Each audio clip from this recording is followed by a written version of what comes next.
conservatives have a lot of concerns about Mike Pence. I think Mike Pence needs to explain to conservatives why he did what he did, abandoned the conservatives to go with the homosexual lobby on religious liberty, on Common Core, and on any number of other issues. He's abandoned conservative positions.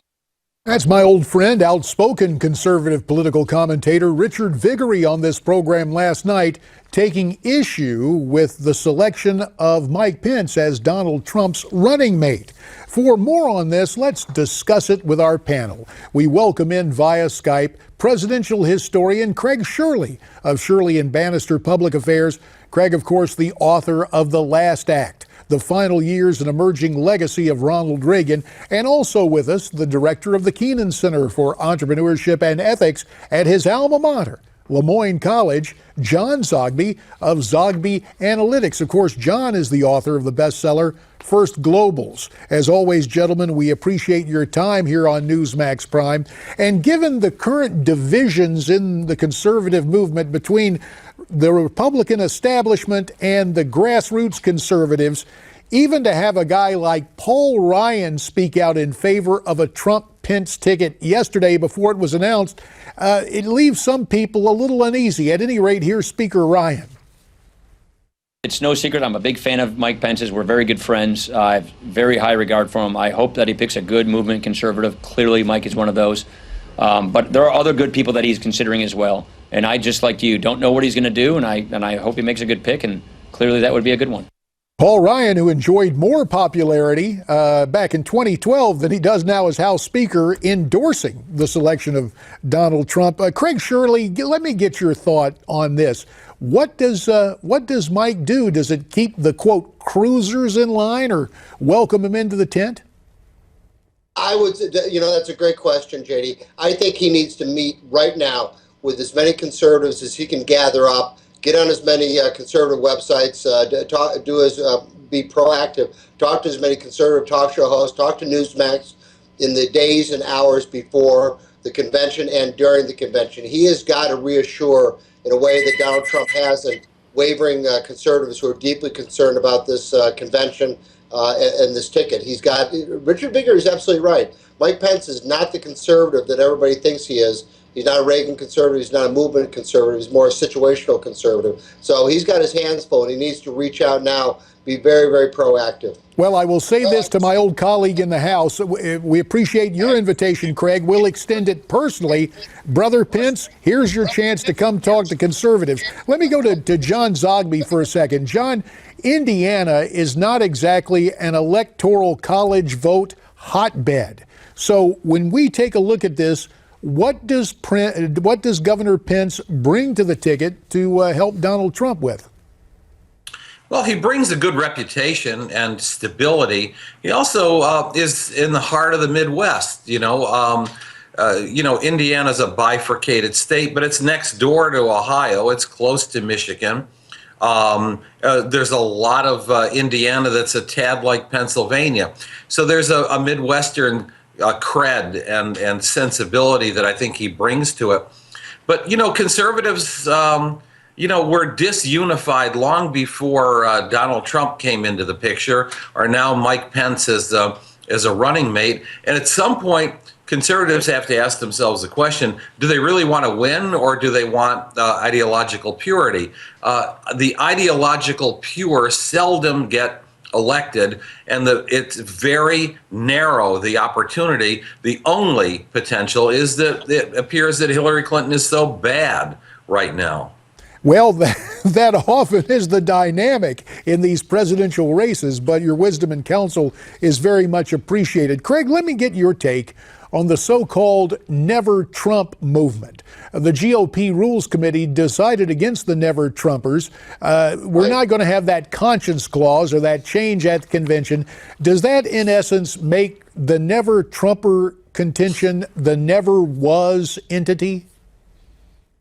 Practically, I think that they've hit the end of the road. But in terms of media driving the agenda, I think they're very much still alive. I mean, we all know the media loves controversy, especially at Republican conventions. So they're going to do everything they can. NBC, MSNBC, CNN, to root out and find those disgruntled delegates and give them plenty of airtime so they can spread discord and their dismay over. So they'll add at least an artificial element of controversy at the convention, and maybe in fact produce somewhat of a disjointed or a broken convention, which is the last thing Can I add to that, though?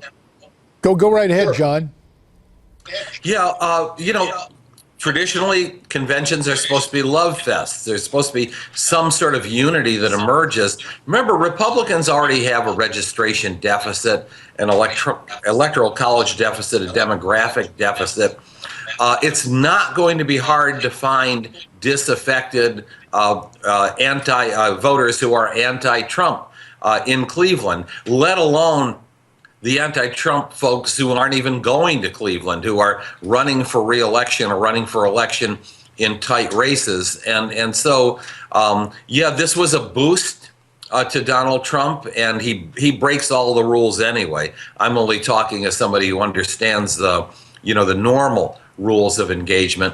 But the bottom line is, party's got has to build itself up, and all I'm hearing right now is disconnection and disaffection. Well, of course, and what we hear from the left, and John, I'll just ask you about this. No sooner did Mr. Trump tweet out the official choice this morning than there was Hillary Clinton and the left saying, "Ooh, Governor Pence is the most extreme selection in memory."